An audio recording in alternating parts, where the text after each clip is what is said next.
Buenos días muchachos, les habla la doctora María Andreina Valles González, soy médico cirujano egresada de la ULA y cirujano general y laparoscópico egresado del Seguro Social. El día de hoy me pidieron que hiciéramos un repaso de lo que es las generalidades con respecto a los trasplantes de órganos. Un tema que quizás hoy día está muy en boga, pero lamentablemente no se tiene la cultura ni la capacidad en cuanto a equipos, insumos y manejo de los pacientes, lamentablemente, en el país. Sin embargo, es bueno que lo manejen y sepan cómo funciona desde el punto de vista quirúrgico.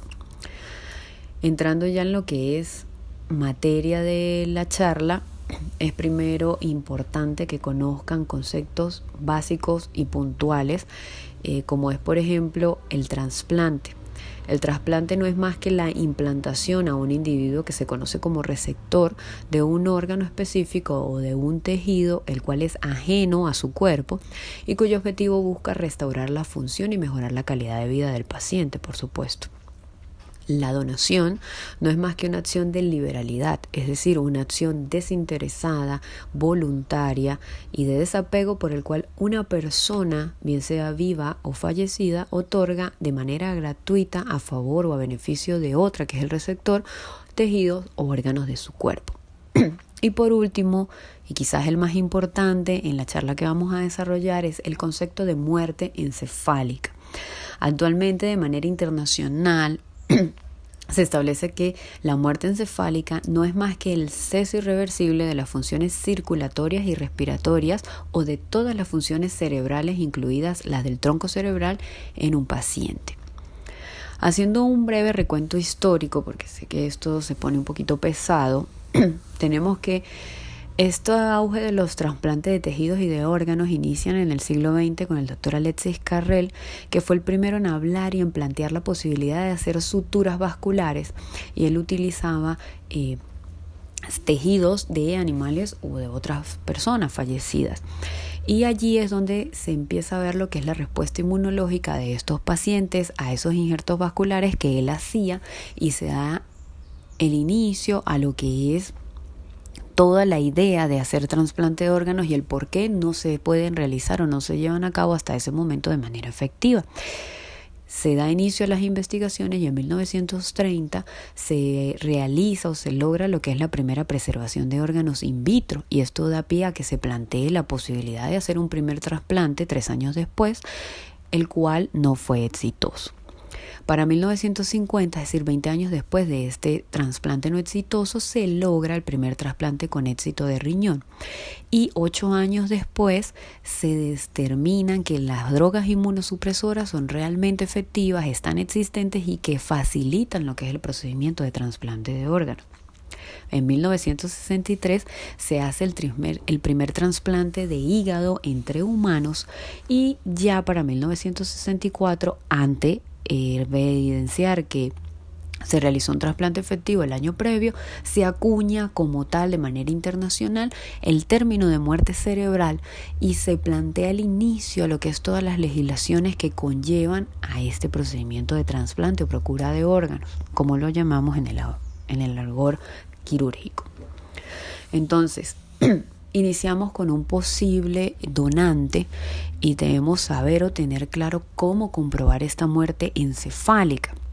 Tenemos 3 pruebas o 3 mecanismos mediante los cuales se puede comprobar que el paciente efectivamente está en una muerte encefálica.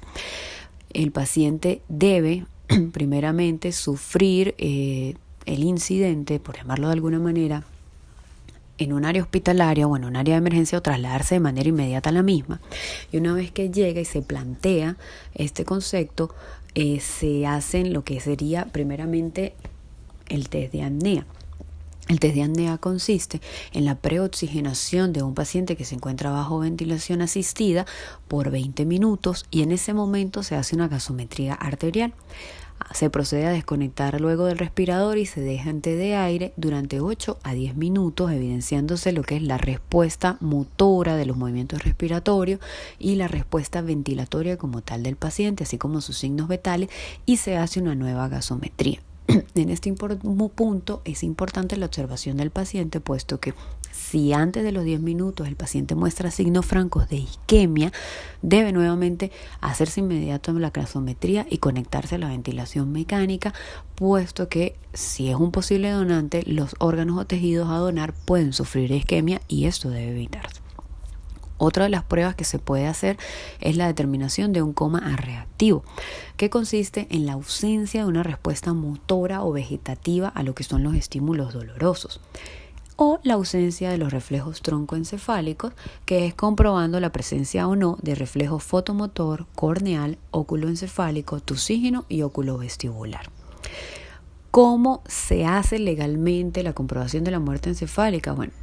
2 valoraciones hechas por neurólogos diferentes, en donde se hace una primera valoración de las cuales 2 de estas 3 pruebas tienen que estar positivas para el concepto de muerte encefálica, y si el paciente es mayor de 5 años, a las 6 horas posteriores se realizaría una nueva valoración. Si es menor de 5 años, se realiza a las 24 horas. Si es un hospital en donde lamentablemente no contamos con pruebas metabólicas como la gasometría, se puede hacer o distanciar las valoraciones en un periodo de tiempo de 48 horas, la primera y la segunda. Una vez entonces que ya establecemos que este paciente sufrió una muerte encefálica y es un potencial donador, debemos hacer el mantenimiento del paciente, porque de manera simultánea mantenemos el paciente y se va haciendo lo que es el trámite de la donación como tal. Pero entremos en lo que es el mantenimiento primero. ¿Cómo se hace el mantenimiento del paciente? Es fundamental hacer un ajuste de lo que es el volumen intravascular. De esta manera vamos a buscar preservar lo que es la precarga y evitar lo que sería el proceso de hipotensión. En este punto es importante resaltar que las soluciones glucosadas no están permitidas, no son adecuadas para el manejo de estos pacientes, puesto que se ha comprobado que llevan a la producción de hiponatremia y de hiperglucemia en el paciente. Y esto puede producir poliuria y por consiguiente deshidratación intracelular, que puede conllevar a una isquemia tisular. Las soluciones ideales corresponden a lo que es la solución de Ringer lactato y a las soluciones coloides, como es la albúmina al 5%. En vista de que estos pacientes entran en procesos de deshidratación por el estrés al que está sometido el cuerpo, ellos van a hacer pérdidas importantes de líquido, las cuales de manera específica deben ser tratadas por aparte con soluciones electrolíticas de cloruro de sodio. Si bien el paciente, a pesar del manejo adecuado del volumen, porque tampoco se puede sobrecargar de líquido, el paciente persiste con procesos de hipotensión, puede ser tratado con lo que sería drogas inotrópicas, como es dopamina, adrenalina, para mantener niveles de tensión adecuados y garantizar lo que sería la perfusión tisular y orgánica. Asimismo, debe mantenerse una adecuada oxigenación. Esto lo hacemos gracias a lo que es la máquina de ventilación mecánica, en donde debe manejarse volúmenes y presiones adecuadas para el paciente a fin de evitar 3 complicaciones importantes: la atelectasia, los barotraumas o la toxicidad por oxígeno.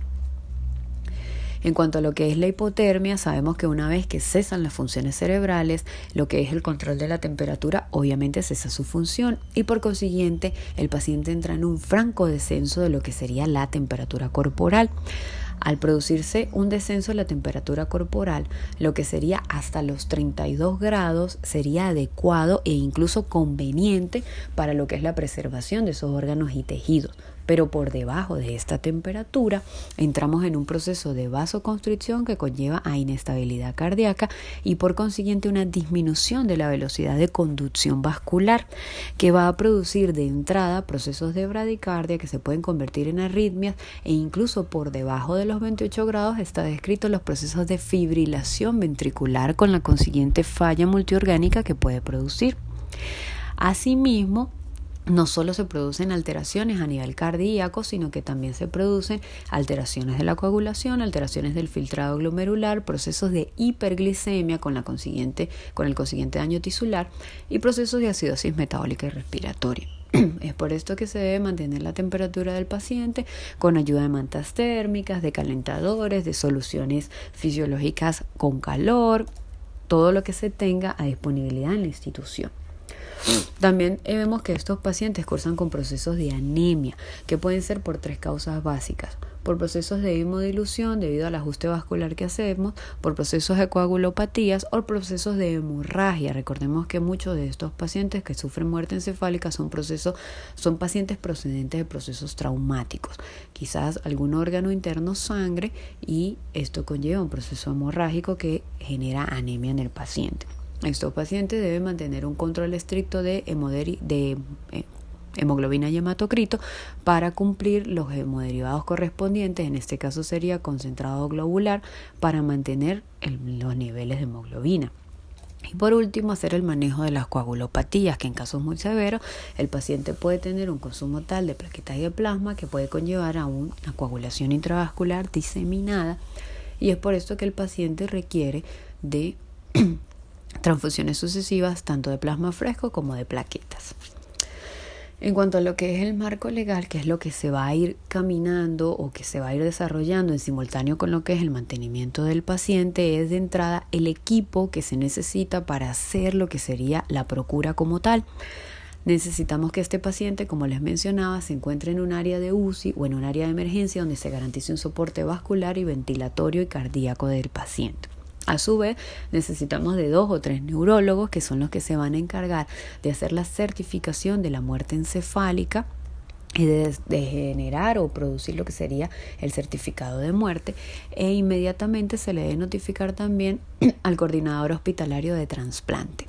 Este es una persona que se encarga de lo que sería el trasplante de órganos, que debe existir o debería existir en todas las instituciones hospitalarias. Entonces, él, a partir de este punto, va a mover todos los demás hilos necesarios para que se dé el proceso de procura como tal. Es decir, él va a informar inmediatamente al equipo quirúrgico, que se va a encargar de retirar todos los órganos del paciente que tenemos actualmente con muerte encefálica, y se va a encargar de informar al departamento de inmunología para que haga las pruebas respectivas a ese paciente para poder establecer los posibles receptores de esos órganos.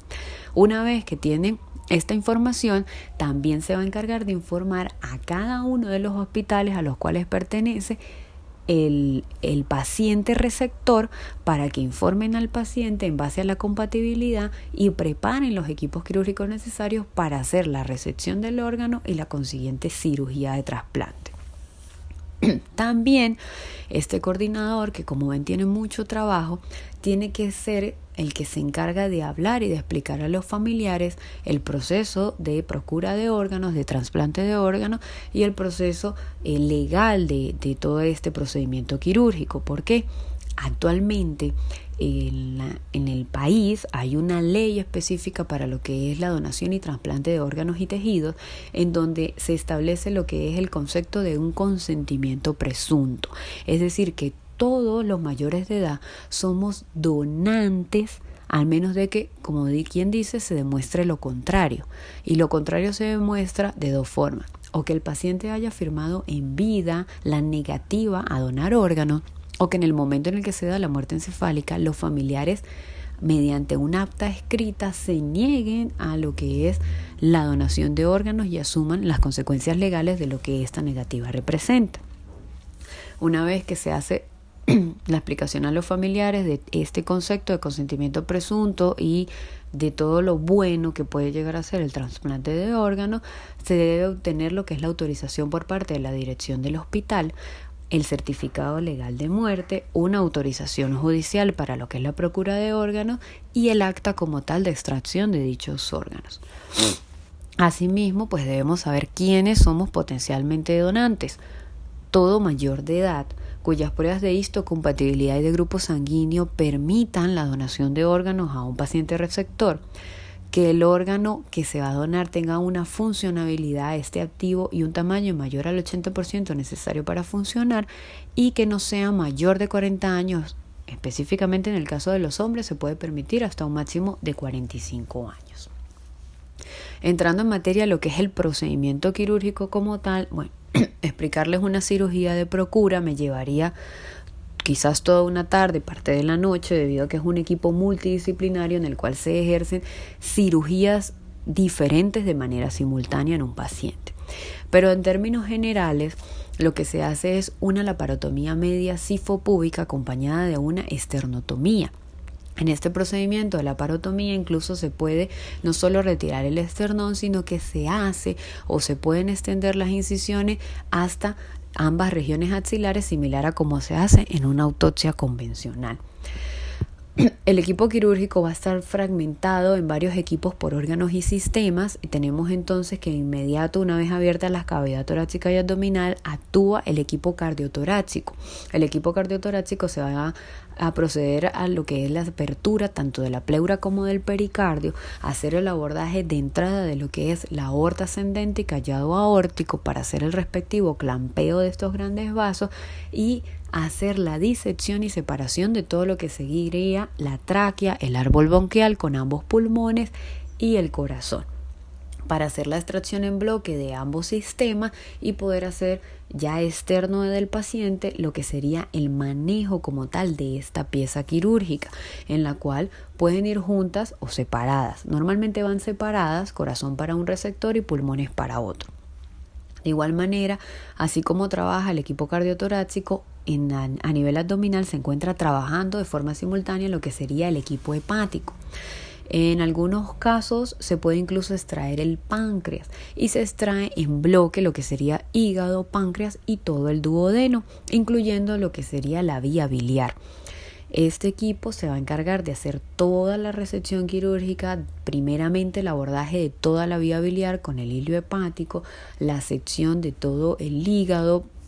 previa revisión de que esté funcionante, por supuesto, y posteriormente la extracción de lo que sería todo el páncreas, incluido duodeno, hasta su cuarta porción.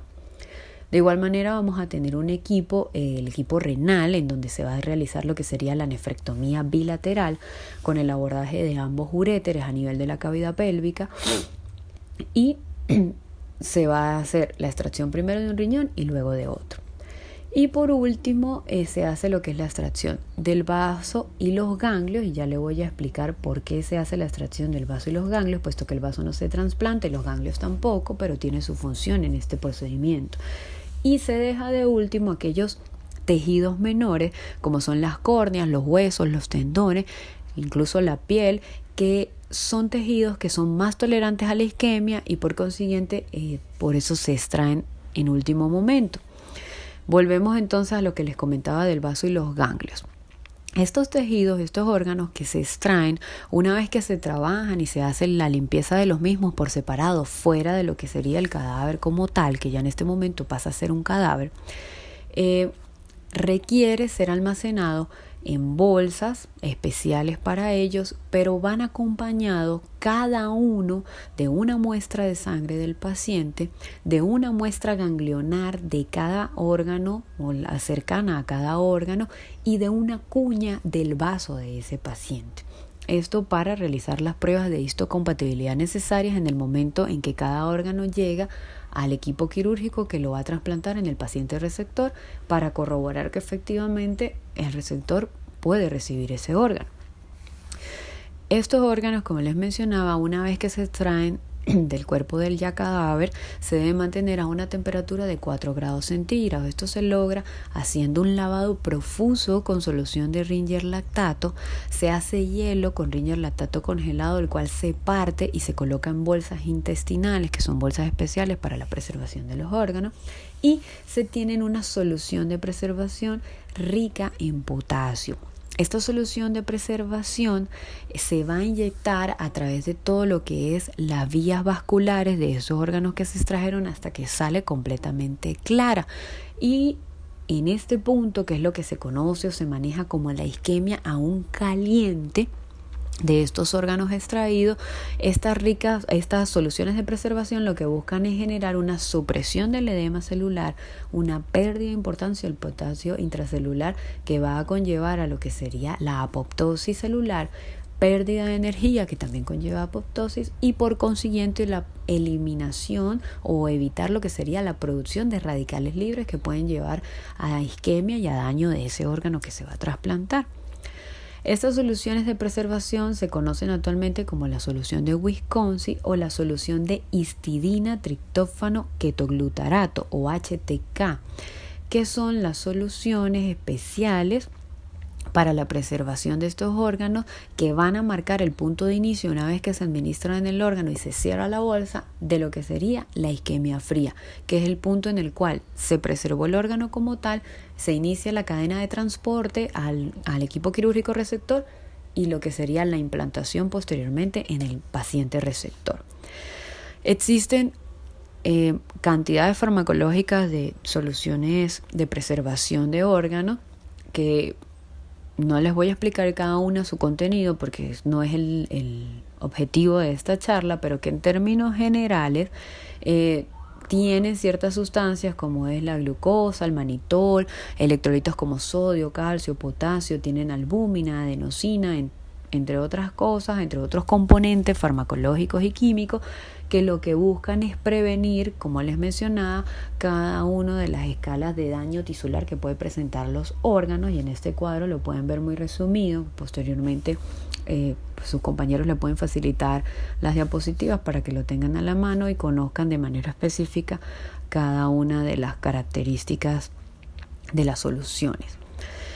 En este punto, ¿qué es importante que manejemos? El tiempo límite de isquemia fría que tiene cada uno de los órganos que vamos a extraer de ese paciente donante. Experimentalmente, como pueden ver, el rango de tiempo es muy amplio para cada uno de los órganos, pero en la práctica clínica pues hemos visto que los resultados son otros. Es por eso que un riñón, por ejemplo, no puede durar más de 24 horas de traslado, de transporte y de inserción en ese paciente receptor, porque pierde vitalidad y por consiguiente pierde función y no va a ser un trasplante efectivo. Asimismo, para el hígado contamos solamente con 12 horas, para el páncreas con 17 horas, para el corazón y pulmón con 3 horas y para intestino 6 horas. Esto es un máximo aproximado. En teoría, la procura debería realizarse en un periodo no mayor a 8 horas para todos los órganos, es decir que una vez que el equipo quirúrgico del donante entra a cirugía y avanza en lo que es la extracción de los órganos, inmediatamente en los demás hospitales se supone, en teoría, como pasa en las películas, que debería estar abierto el quirófano con el paciente receptor adentro, iniciando cada uno de los equipos quirúrgicos la respectiva laparotomía o toracotomía para tener el paciente preparado y, de ser necesario, incluso esperar ese paciente bajo anestesia general y ventilación mecánica para la recepción.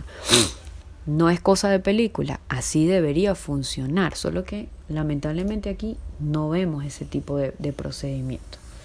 Y por último, pues vamos a hablar de lo que es las complicaciones inherentes al trasplante de órganos. Las hay, son muchas, y la más importante pues es el rechazo a ese órgano que se está trasplantando o que ese receptor está, como valga la redundancia, recibiendo. Tenemos 4 tipos de rechazo. Vamos a hablar primeramente de lo que es el rechazo hiperagudo, que es aquel que se da en las primeras 48 horas tras la cirugía de trasplante, en donde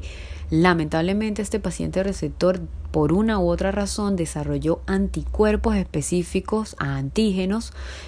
Esos antígenos lamentablemente los trae el injerto o el órgano donado y activan de manera inmediata lo que sería la cascada de la coagulación y el sistema de complemento, y el órgano va a padecer un proceso de hemorragia, de muerte celular y por consiguiente de muerte orgánica.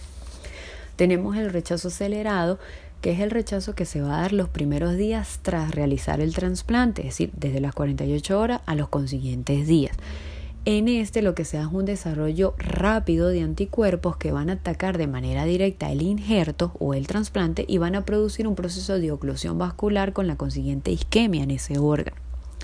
El rechazo agudo es el que se da entre semanas y meses después de realizar el trasplante por un infiltrado intersticial de linfocitos, granulocitos, macrófagos y monocitos que van a conllevar a un proceso de fibrosis, inflamación y necrosis en el órgano trasplantado. Y por último, tenemos el rechazo crónico. es aquel que se da meses o años después del trasplante por una pérdida paulatina de la función de ese órgano, en donde la respuesta inmunitaria de carácter tanto humoral como celular produce anticuerpos de tipo aloreactivo que producen fibrosis, alteración de los vasos sanguíneos e inflamación en ese órgano en el que se realizó el trasplante y por consiguiente la falla de ese órgano trasplantado. Otra de las complicaciones que quizás menos comunes, pero que también pueden verse y se mencionan quizás de manera muy somera de último, tenemos entonces que estos órganos pues también pueden padecer procesos ateroscleróticos. El paciente por falla orgánica puede padecer o presentar procesos de hipertensión marcada a nivel tisular y general. Vemos cómo pueden evidenciarse procesos tumorales o procesos de carácter neoplásico en los órganos, bien sea de forma benigna o maligna, por eso se colocan como aparte. Algunos pacientes incluso se han descrito lo que es la conformación del linfoma de carácter no Hodgkin posterior a un trasplante y los procesos de estenosis vascular básicos en cualquier órgano, que por una respuesta inflamatoria o una respuesta del sistema inmune, pues generan como tal la estenosis en el órgano y la falla de los mismos. Espero les haya gustado la charla, haya sido un aprendizaje para ustedes. De antemano a la orden y muchísimas gracias por su atención y por la invitación por parte de los muchachos de ACUEN, que llevan una gran labor en la universidad, y que tengan una feliz tarde.